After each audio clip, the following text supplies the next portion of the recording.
여러분 안녕하십니까? 엑스닷입니다. 2026년 2월 11일 오늘의 글로벌 이슈와 국내 속보를 전해드립니다. 지금 세계는 수단 내전의 국제전 비화와 트럼프의 대이란 강경책으로 지정학적 경계가 무너지고 있습니다. 반면 대한민국은 북한 무인기 사건에 연루된 정보기관 압수수색, 쿠팡의 사상 최대 개인정보 유출, 그리고 의대 정원 확정까지 국가 시스템을 뒤흔드는 초대형 이슈들이 동시다발적으로 터져나왔습니다. 오늘 브리핑에서는 이 복잡한 현안들의 핵심 수치와 파장을 정밀하게 분석해드립니다. 먼저 해외 소식입니다. 에티오피아가 수단 반군을 비밀리에 훈련시킨 정황이 포착되며 아프리카 분쟁이 국제전으로 번지고 있습니다. 이스라엘은 서한 지구의 법적 지위를 변경해 사실상 합병에 나섰고 트럼프 미 대통령은 이란을 향해 군사적 타격 가능성을 시사했습니다. 한편 동계올림픽이 열리는 이탈리아에서는 철도 사보타주 등 보안 위협이 계속되는 가운데 미국 피겨스타 일리아 말리닌이 금지 기술이었던 백플립을 성공시키며 화제를 모으고 있습니다. 다음은 국내 소식입니다. 민간인의 북한 무인기 침투 사건에 국군정보사령부와 국정원 직원이 연루된 정황이 포착돼 사상 초유의 압수수색이 진행됐습니다. 쿠팡에서는 전 국민의 70%에 달하는 3,367만 명의 개인정보가 유출되는 최악의 보안사고가 발생했습니다. 정부는 2027년부터 의대 정원을 연평균 668명 늘리고 지역이사제를 전면 도입하기로 확정했으며 12.3 내란 관련 한덕수 전 총리에게 징역 23년의 중형이 선고되었습니다. 부동산 시장에서는 서울내 등록 임대아파트 4만여 호를 시장에 나오게 하기 위한 세제 개편이 예고되었습니다. 첫 번째 소식은 아프리카의 화약고, 수단 내전의 충격적인 이면입니다. 로이터 통신의 탐사 보도에 따르면 에티오피아가 수단 국경에서 불과 32km 떨어진 맹게 지역에 비밀 군사 훈련소를 운영 중인 사실이 드러났습니다. 위성사진 분석 결과 이곳에는 이미 4,300명의 수단 반군, 즉 RSF 대원들이 주둔하고 있는 것으로 확인됐습니다. 더 심각한 것은 이 훈련소 건설 자금을 아랍에미리트가 댔다는 내부 증언이 나왔다는 점입니다. 인근 공항에는 드론 통제 시설까지 들어서고 있어 자칫하면 이 분쟁이 나일강댐을 둘러싼 동아프리카 전체의 국제전으로 번질 수 있다는 우려가 최고조에 달하고 있습니다. 가자지구 전쟁의 그늘 아래서 이스라엘이 요르단강 서안지구에 대한 조용한 합병을 마무리하고 있습니다. 이스라엘 내각은 최근 토지 소유 관련 법규를 개정해 유대인 정착민들이 팔레스타인 땅을 강제로 매입하거나 빼앗을 수 있는 법적 길을 열었습니다.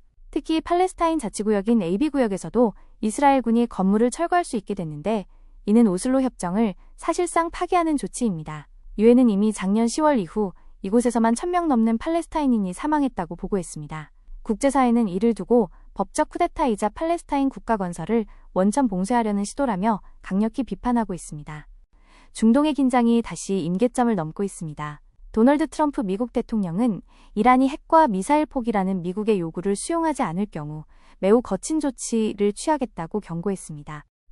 구체적으로는 이미 배치된 전력 외에 두 번째 항공모함 타격전단을 중동에 추가 파견하는 방안을 검토 중입니다. 이는 네타냐후 이스라엘 총리의 워싱턴 방문에 맞춰 압박 수위를 최대로 끌어올린 것입니다. 현재 카타르 미군 기지에는 전폭기가 증강되고 있고 이란 역시 무인기 모함을 띄우며 맞서고 있어 자칫 오판에 의한 우발적 충돌이 전면전으로 비화될 수 있는 일촉즉발의 상황입니다.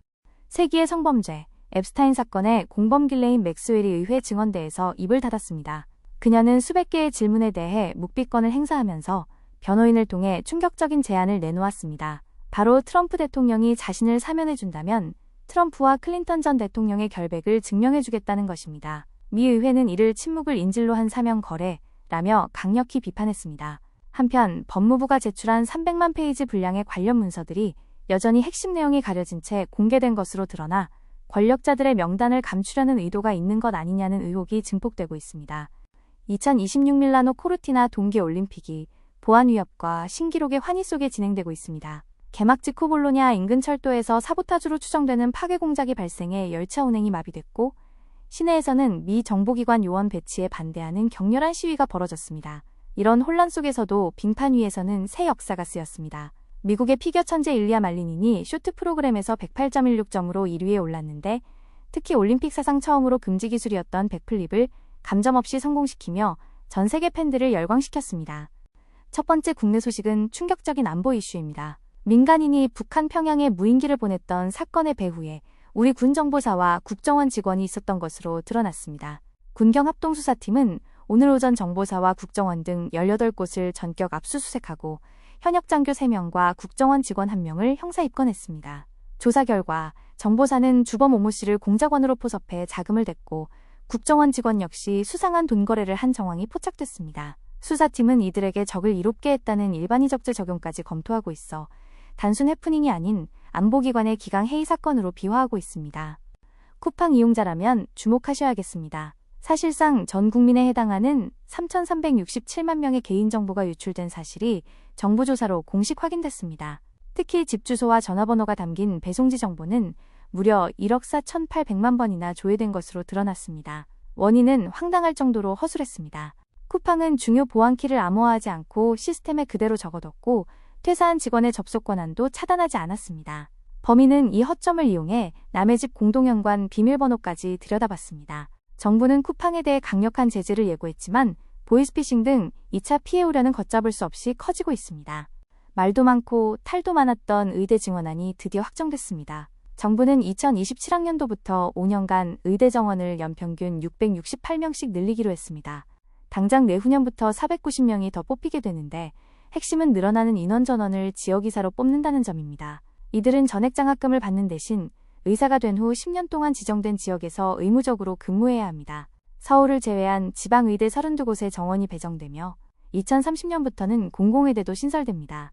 의료계는 여전히 반발하고 있어 향후 진통이 예상되지만 정부는 의료 붕괴를 막기 위한 불가피한 선택임을 강조했습니다.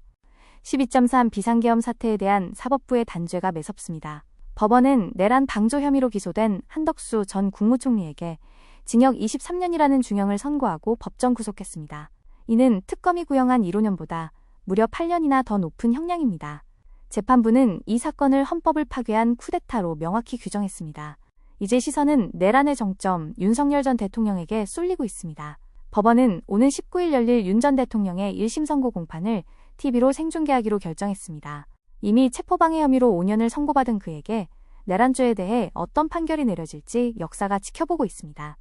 이재명 대통령이 부동산 시장의 매물 잠김을 풀기 위해 칼을 빼들었습니다. 타겟은 서울 시내 42,500채의 아파트를 보유한 등록 임대사업자들입니다. 이 대통령은 이 물량은 결코 적은 수가 아니다라며 그동안 임대사업자들이 누려온 양도세준과 배제 혜택을 축소하겠다고 시사했습니다. 세금 혜택을 줄여 다주택자들이 집을 팔도록 유도해 집값을 잡겠다는 계산입니다. 여기에 더해 강력한 조사 권한을 가진 부동산감독원 설치까지 예고되면서 임대사업자들과 정부 간의 치열한 줄다리기가 예상됩니다. 오늘 뉴스를 관통하는 키워드는 경계의 붕괴와 시스템의 충격입니다. 밖으로는 에티오피아와 이스라엘이 국경과 법을 넘나들며 분쟁을 키우고 있고 안으로는 믿었던 정보기관과 거대 플랫폼 기업의 시스템이 무너져 내렸습니다. 국가안보와 개인정보라는 최후의 보루가 뚫린 셈입니다. 동시에 정부는 의료와 부동산이라는 거대한 사회적 기득권 시스템에 메스를 들이대며 대대적인 구조 개편을 강행하고 있습니다. 2026년 2월, 우리는 안팎으로 거대한 혼란과 변화의 소용돌이 한가운데 서 있습니다. 이번 이슈들은 시장에 즉각적인 신호를 보내고 있습니다. 쿠팡의 역대급 정보 유출 사태는 보안주들의 강력한 모멘텀이 될 것입니다. 기업들의 보안 투자가 선택이 아닌 생존의 문제가 되었기 때문입니다. 또한 중동의 전운과 무인기 침투 위협은 드론 방어 체계를 갖춘 방산주에 대한 관심을 다시 한번 불러일으킬 것입니다. 부동산 시장에서는 세제 개편의 여파로 임대 물량이 시장에 나올지 건설사들의 셈법이 복잡해지고 있습니다. 격변의 시기, 위기 속에서 기회를 포착하시기 바랍니다. 오늘 준비한 브리핑은 여기까지입니다. 내일도 가장 빠르고 깊이 있는 분석으로 찾아뵙겠습니다. 시청해주신 여러분 고맙습니다.